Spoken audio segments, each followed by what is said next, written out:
ঠান্ডা মাথায় আজকে রাতের বেলা চিন্তা করবা যে আল্লাহ পাক তোমাকে কি জন্য দুনিয়ায় পাঠিয়েছেন। একটু চিন্তা করবা, 1 মিনিট একটু চিন্তা করবা যে তুমি পৃথিবীতে নাই, তুমি পৃথিবীতে নাই, তুমি মারা গেছো। চিন্তা করবা তুমি মারা গেছো। এরপর চিন্তা করবা তুমি যে মারা গেছো পৃথিবীর কারো কোনো সমস্যা হচ্ছে কিনা। তুমি যে মারা গেছো পৃথিবী কি থেমে আছে? তোমার পরিবার থেমে থাকবে? তোমার শিক্ষা, তোমার বন্ধু বান্ধব, তোমার আত্মীয় স্বজন কেউ থেমে থাকবে? কেউ থেমে থাকবে না। তুমি পৃথিবীতে থাকো বা না থাকো কারো কিছু আসে যাবে না। আল্লাহ পাক তোমাকে যে পৃথিবীতে রেখেছেন একটা সুযোগ খালি দিয়েছেন যাতে তুমি আল্লাহর দ্বীনের জন্য কিছু করতে পারো। এটাই আল্লাহ তোমার কাছে চান, আর কিচ্ছু চান না। আর কিচ্ছু আল্লাহ তোমার কাছে চান না। আল্লাহ চান তুমি একজন ভালো মানুষ হও, ভালো মুসলিম হও এবং দ্বীনের জন্য কিছু খেদমত করে পৃথিবী থেকে বিদায় নাও। এই দিন তুমি ছাড়াও বিজয়ী হবে ইনশাআল্লাহ। তুমি থাকো বা না থাকো এই দিন কিন্তু বিজয়ী হবেই। হয় তোমাকে নিয়ে হবে অথবা তোমাকে ছাড়াই হবে। জীবনের উদ্দেশ্য ফিক্স করো। জীবনের উদ্দেশ্য একটাই, জান্নাত। জান্নাত পাওয়ার জন্য যা করা দরকার তাই করতে হবে। কোরআন হাদিস মেনে চলা থেকে শুরু করে আমল করা, আদব আখলাক সব কিছু এর মধ্যে চলে আসবে ইনশাআল্লাহ। আল্লাহ পাক তোমাকে পথ দেখাবেন। আগে তুমি জীবনের উদ্দেশ্য ফিক্স করো। একটা কথা বলি, সবাই তোমাদেরকে বলবে জীবনে সফল হতে হবে। অনেক কথা আমি বলছি আমার ব্যক্তিগত অভিজ্ঞতা থেকেই বলছি। আল্লাহ পাক আলহামদুলিল্লাহ ফার্স্ট সেকেন্ড ছাড়া রেজাল্ট আমাদের হতো না। যখন থেকে আমরা বুঝতে পেরেছি যে ট্র্যাকে আমরা যাচ্ছি সে ট্র্যাকটা ভুল, সেই ট্র্যাকটা ভুল, এই বুঝটা যখন থেকে আসছে আমাদের মধ্যে, আমরা চেষ্টা করছি অন্যদেরকে আমাদের শিক্ষা দিয়ে সচেতন করার জন্য। আমরাও ভুল করেছি, ভুলের উপর ভুল করেছি। আল্লাহ পাক যেন মাফ করেন, আল্লাহুম্মা আমিন। সাফল্যের সংজ্ঞা শেখানো হতো আমাদেরকে পরিবার থেকে। সফল হতে হবে বাবা, নিজের পায়ে দাঁড়াতে হবে, বাবাকে দেখতে হবে, মাকে দেখতে হবে, অমুক তমুক ইত্যাদি ইত্যাদি। বিয়ে করবি কি নিয়ে, তোর তো কিছুই নাই, বলে নাই কথাগুলো আপনাদেরকে। চাকরি বাকরি করতে হবে, প্রতিষ্ঠিত হতে হবে। শোনো, সাফল্যের একটা সংজ্ঞা দিয়েছেন আল্লাহ কোরআনে, একটাই সংজ্ঞা, সূরা আল ইমরানের মধ্যে আছে। আজকে আমি সব ডিটেলস বলার সময় পাচ্ছি না। সূরা আল ইমরানের মধ্যে আছে কুল্লু নাফসিন যায়িকাতুল মাউত, প্রত্যেকটা নফস মারা যাবে এবং কিয়ামতের মাঠে তাদের পুরোপুরি প্রতিদান তাদেরকে দেয়া হবে। এখানে আল্লাহ সাফল্যের সংজ্ঞা দিয়েছেন, ফামান যুহজিহা আনিন নার ওয়া উদখিলাল জান্নাহ ফাকাদ ফাজ। ওই দিন কিয়ামতের মাঠে যাকে জাহান্নাম থেকে বাঁচানো হবে আর জান্নাতে প্রবেশ করানো হবে, ফাকাদ ফাজা, এই ব্যক্তি হচ্ছে সফল। সাফল্যের সংজ্ঞা কোথায় পাইলেন? যদি আমরা জাহান্নাম থেকে বাঁচতে পারি প্রত্যেক ব্যক্তি এবং জান্নাতে যেতে পারি, সেই সফল। এছাড়া কেউই সফল না, এই পৃথিবীর কেউই সফল না, কেউ না। সে যত বড় রাষ্ট্রনেতা হোক, পণ্ডিত হোক, বিজ্ঞ হোক, পণ্ডিত কে হয় হোক, যার দাপটে সারা বিশ্ব কাঁপে, এও সফল না যদি না সে জান্নাতে যেতে পারে। কিন্তু একজন এই ভ্যান চালক, এক রিক্সা চালক, এক আমার ওই গরিব চাচা, ওই কৃষক, সে যদি হিসাব দিয়ে জান্নাতে যেতে পারে, সে সফল। তিনিই সফল, তিনিই আল্লাহর কাছে পছন্দের বান্দা। অতএব জীবনের উদ্দেশ্যটাকে ঠিক করে ফেলো, এটা প্রথম কাজ। দ্বিতীয় কাজ, তোমাকে জ্ঞান অর্জন করতে হবে। দ্বিতীয় কাজ, কিসের জ্ঞান অর্জন করবে? যে জ্ঞান তোমাকে আল্লাহর দিকে নিয়ে আসবে সেই জ্ঞান অর্জন করতে হবে। কোন কোন সাবজেক্ট পড়তে হবে তোমাকে? তোমাকে প্রথমত কোরআন পড়তে হবে, তেলাওয়াত করা শিখবে, অর্থ জানবে, আরবি ভাষা শেখার চেষ্টা করো, কোরআনের আদেশ মানো, নিষেধগুলো ছেড়ে দাও এবং কোরআনের দাওয়াত মানুষের কাছে পৌঁছে দাও। কোরআনের দাওয়াত মানুষের কাছে পৌঁছে দাও এবং কোরআনের বিধান বাস্তবায়নের জন্য আল্লাহর পথে চেষ্টা করো। আর কি সাবজেক্ট পড়তে হবে? তোমাকে হাদিস পড়তে হবে, রাসূলের হাদিস, অসংখ্য হাদিস, এগুলো পড়তে হবে তোমাকে। আর কি পড়বে? ইসলামের ইতিহাস তোমাকে পড়তে হবে। ইসলামের ইতিহাস জানবে না তাহলে হীনমন্য জাতি হবে। তুমি জানবেই না তোমার এই বাপ দাদারা ছিল সিংহ পুরুষ, তুমি এটা জানবেই না। তোমার শেকড় যে এত সিংহ পুরুষ দিয়ে ভর্তি, এটা তুমি জানোই না। এই জন্য হীনমন্যতায় ভোগো, মনে হয় যে আমাদের কেউ নাই, আমরা এতিম। জি না, আমরা এই বিশ্ব শাসন করেছি 100 বছর আগেও। এই 100 বছর আগেও এই পুরো বিশ্ব আমাদের হাতে ছিল। এখন যা দেখছো এরকম অতীত এরকম ছিল না। একটা ওমরের হুঙ্কারে সারা বিশ্ব কেঁপে যাইতো। এক আলী রাদিয়াল্লাহু আনহু যদি জিহাদের মাঠে হুঙ্কার দিতেন, সমস্ত কাফেরের হৃদয় একদম দরদর করে কাঁপতে থাকতো। আমাদের সিংহ পুরুষ বাবারা দাদারা এরকম ছিলেন।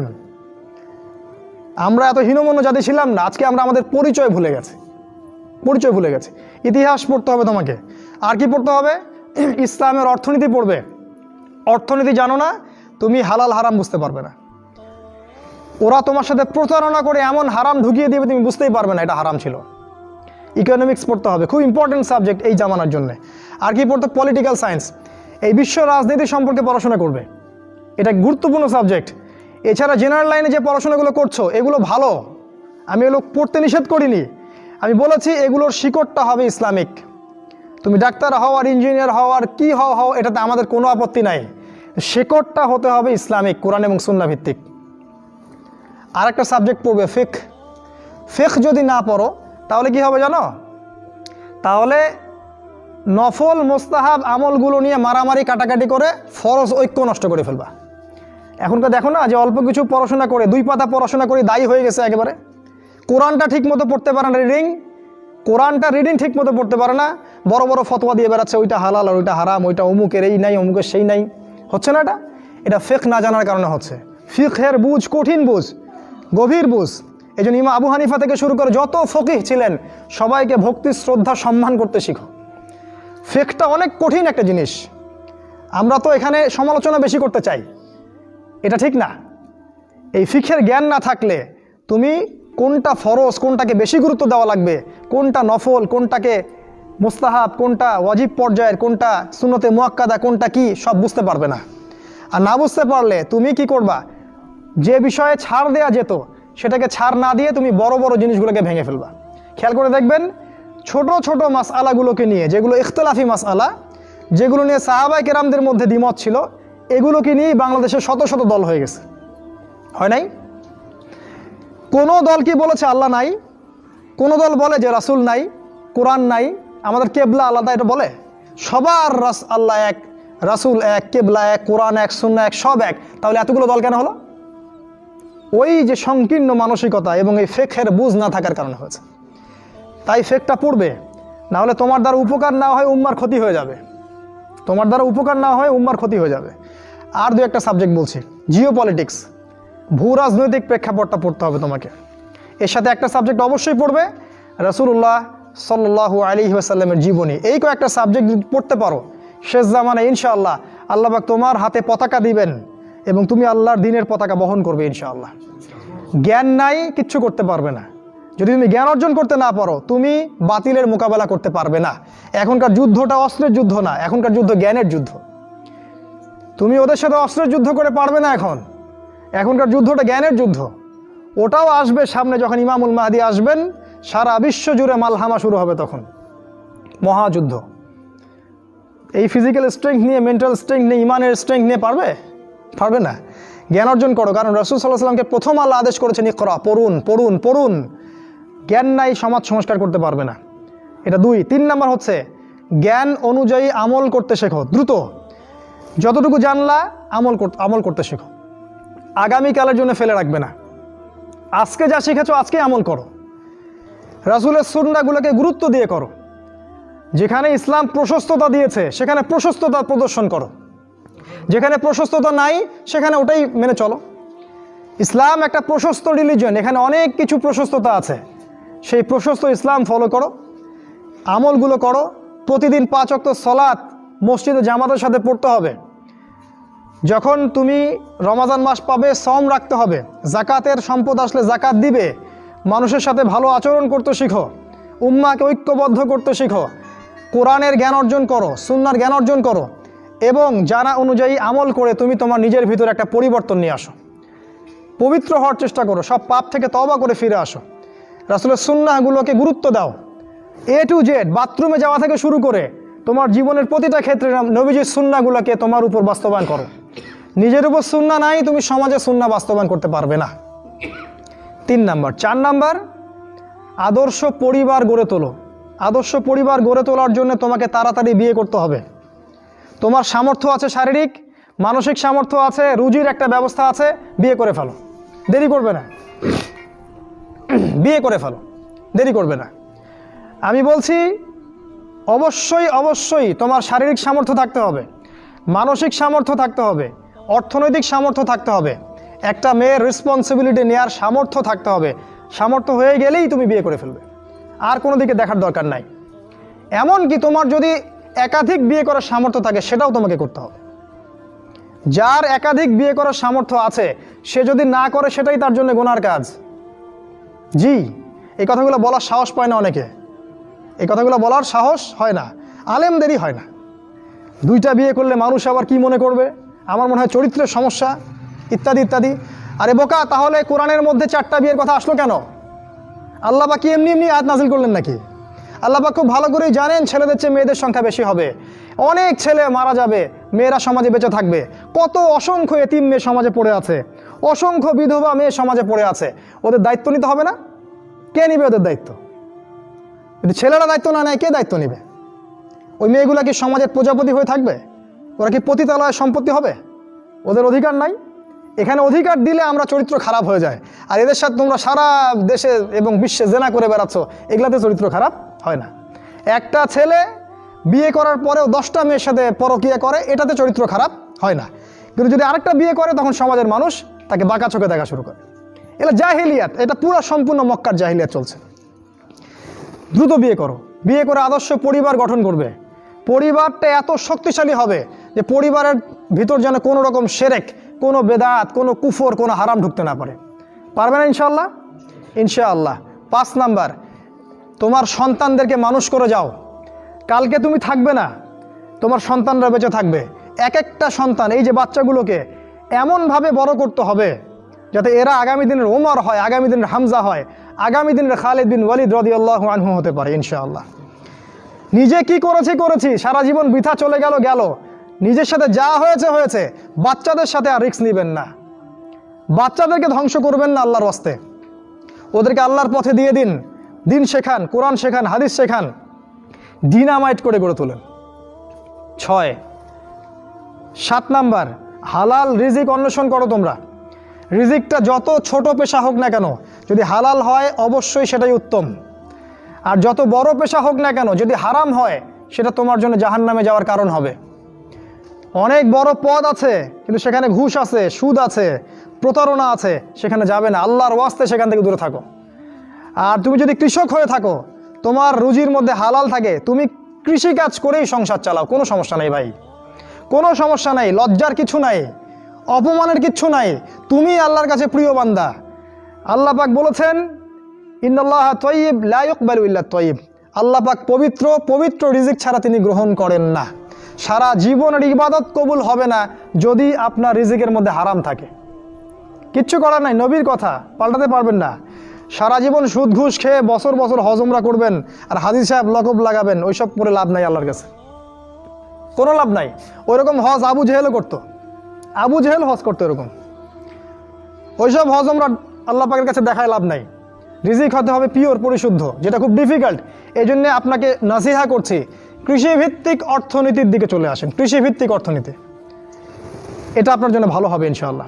আর ব্যবসা ভিত্তিক, কটা বললাম? 7, 8, আর 2-3টা বলে শেষ করছি।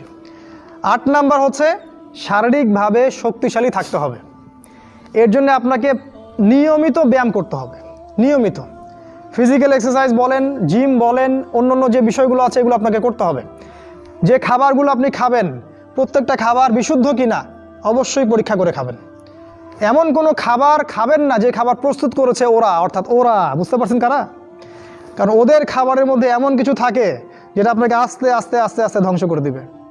এত ক্যান্সারের রোগী আগে ছিল, এত ডায়াবেটিসের রোগী আগে ছিল, এই যে প্রেশার, হাবি জাবি, স্ট্রোক এগুলো আগে ছিল না, এগুলো রোগ আগে ছিল না। বিগত এই 50 বছরে দেখবেন এমন এমন সব রোগ এত বেশি বেশি করে বাসা বেঁধেছে যে আমাদের প্রজন্মের পর প্রজন্ম ধুকে ধুকে মারা যাচ্ছে এখন। অতএব খাবারের ব্যাপারে সচেতন থাকবেন। এমন খাবার গ্রহণ করবেন না যে খাবারটা বিশুদ্ধ না, যে খাবারটা ম্যানুফ্যাকচার, সেটা গ্রহণ করবেন না। মানে মানুষ ওই কলকারখানায় তৈরি করেছে এমন খাবার খাবার খাবেন না। নিজে খাবার উৎপাদন করে খান, নিজে চাষ করে খান, খাঁটি জিনিস খুঁজে খুঁজে খাবেন। আল্লাহর ওয়াস্তে এটা নসিহা করছে এই কারণে, আপনি প্রচণ্ড অসুস্থ হয়ে যাবেন যদি আপনি ওদের খাবার খান। আজকে বুঝতে পারবেন না, যখন হবেন তখন আমার কথা বুঝতে পারবেন। এটা কত বলো? 8, 9 নাম্বার মুসলিম উম্মাহ, আর 2টা বলে শেষ করছি। 9 নাম্বার হচ্ছে মুসলিম উম্মার মাঝে এই যে বিভক্তি চলছে, আপনি বিভক্তিটাকে দূর করে একটা জায়গায় নিয়ে আসার চেষ্টা করেন। কিভাবে করবেন? নতুন একটা দল খুলতে হবে না। আপনি যদি একটা প্রতিষ্ঠান করে থাকেন, একটা ফাউন্ডেশন করে থাকেন, একটা সংগঠন করে থাকেন, যেটাই করে থাকেন, আপনি যদি এতটুকু নসিহা গ্রহণ করেন যে হ্যাঁ, এই শতদা বিভক্ত এই উম্মার প্রত্যেকেই আমার ভাই, সে যে মাযহাবি হোক আর যে তরিকাই হোক, সে আমার ভাই, সেও মুসলিম আমিও মুসলিম, তার সাথে আমার কিছু বিষয়ে হয়তো দ্বিমত আছে, কিন্তু এই না, তার মানে এই না যে সে কাফের আর আমি মুশরিক, সে কাফের আর আমি মুসলিম, এমন নয়। প্রত্যেকেই আমার ভাই। প্রত্যেকটা দলের মধ্যে যদি ভালো ভালো কিছু পান, সেই ভালোটুকু আপনি গ্রহণ করেন। আপনি দেখবেন প্রতিটা দলের মধ্যেই ভালো না কিছু আছে, আছে না? নাকি নাই, সবই খারাপ? প্রত্যেকটা ইসলামপন্থী দলের মধ্যেই ভালো কিছু না কিছু অবশ্যই আছে। সেই ভালোটাকে আপনি নিয়ে নেন, ব্যাস হয়ে গেল।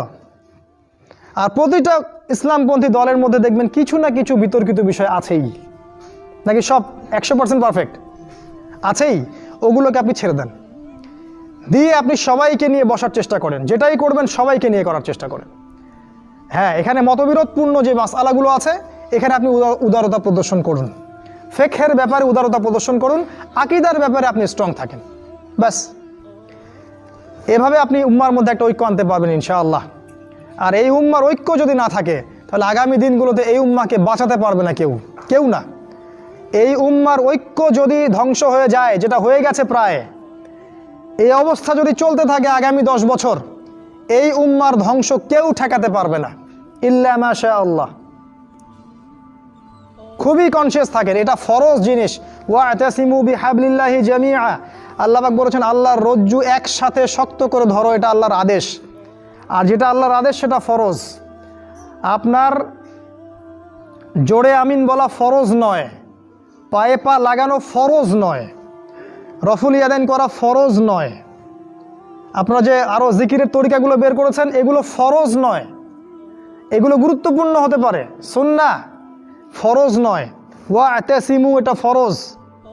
আল্লাহর রজ্জু শক্ত করে একসাথে ধরে থাকো, এটা ফরজ। আপনি ফরজটাকে ছেড়ে দিয়ে সুন্নাহ ধরতে পারেন না। যদি ধরেন তাহলে আপনার নির্বোধ, আপনি বোঝেন না যে কোনটাকে বেশি গুরুত্ব দিতে হবে। অতএব উম্মার ঐক্যের জন্য কাজ করুন। যারা ঐক্যের জন্য কাজ করছে ওদেরকে সহযোগিতা করুন। আপনার সময় থাকলে সময় দেন, মেধা থাকলে মেধা দেন, অর্থ থাকলে অর্থ দেন, অথবা দোয়া করে সহযোগিতা করুন। যেভাবে পারেন আপনি তাদেরকে সহযোগিতা করুন। লাস্ট আরেকটা হচ্ছে, আপনাকে আল্লাহ পাক যে সময়টুকু দিয়েছেন এই যৌবনের, এই দুনিয়ার জীবনের, আল্লাহর দ্বীনের দাওয়াত আপনি প্রচার করেন। আপনার মধ্যে যতটুকু এলেম কালাম আছে, বাল্লিগু আন্নি ওয়ালাউ আয়া, একটা আয়াতও যদি জানো আমার পক্ষ থেকে, প্রচার করে দাও। প্রতিটা দিন আপনি আল্লাহর পথে দাওয়াতের জন্য নেমে পড়েন। ফুল টাইম দায়ী হতে বলছি না আমি, পার্ট টাইম দায়ী হয়ে যান। প্রতিটা দিন কিছু না কিছু সময় আল্লাহর দ্বীনের জন্য ব্যয় করেন। মসজিদে বসেন, তালিম করেন, লোকজনকে নামাজের দিকে ডাকেন, আল্লাহর পথে সময় দেন। আপনি যারা দ্বীনের পথে কাজ করছে ওদেরকে হেল্প করেন, নিজে দাওয়াতি কাজ করেন, আপনার সেক্টরে দাওয়াতি কাজ করেন, নিজের মধ্যে, নিজের বন্ধু মহলে, পরিবারে, আপনার আত্মীয় স্বজনের মধ্যে দাওয়াত দিতেই থাকেন। শুনুক না শুনুক নাই, কথা বোঝেন নাই? শুনুক বা না শুনুক, আপনি দাওয়াতি কাজ করতেই থাকেন। ইনশাআল্লাহ এই 10টা কাজ যদি আপনারা যুবকরা করতে পারেন, আমি আশাবাদী ইনশাআল্লাহ আগামী দিনগুলোতে আপনিই হবেন ইমামুল মাহদির সৈনিক ইনশাআল্লাহ।